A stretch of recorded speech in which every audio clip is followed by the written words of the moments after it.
అనకాపల్లి జిల్లా పాయకరావుపేట నియోజకవర్గంలో నెలకొన్న పరిస్థితులు మనం చూస్తున్నాం. అక్కడ ఉద్రిక్తత చోటు చేసుకుంది. కొత్త రేవు పోలవరంలో టీడీపీ వైసీపీ శ్రేణుల మధ్య ఘర్షణ జరిగింది. కుర్చీలతో కొట్టుకుంటున్నారు టీడీపీ వైసీపీ కార్యకర్తలు. రాళ్లతో కూడా ఒకరిపై ఒకరు దాడులు చేస్తున్నారు. దీంతో కొత్త రేవు పోలవరం గ్రామంలో టెన్షన్ వాతావరణం కనిపిస్తోంది.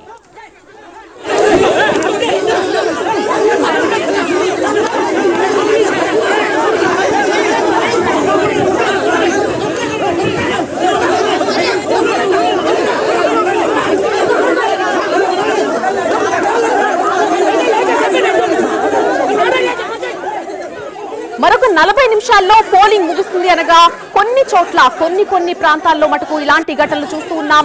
కొంత సమస్యాత్మకంగా మారింది. కొన్ని ప్రదేశాల్లో అనకాపల్లి జిల్లా పాయకరావుపేట నియోజకవర్గంలో నెలకొన్నటువంటి ఉద్రిక్త పరిస్థితులకు సంబంధించిన అప్డేట్ ఇది. మనం ప్రస్తుతం ఆ పరిస్థితులు స్క్రీన్ మీద చూడొచ్చు. కొత్త రేవు పోలవరంలో టీడీపీ అలాగే వైసీపీ శ్రేణుల మధ్య ఘర్షణ జరిగింది. కుర్చీలతో కొట్టుకున్నారు టీడీపీ వైసీపీ కార్యకర్తలు. అలాగే రాళ్లతో కూడా ఒకరిపై ఒకరు దాడులు చేస్తున్నారు. దీంతో కొత్త రేవు పోలవరం గ్రామంలో టెన్షన్ వాతావరణం కనిపిస్తోంది.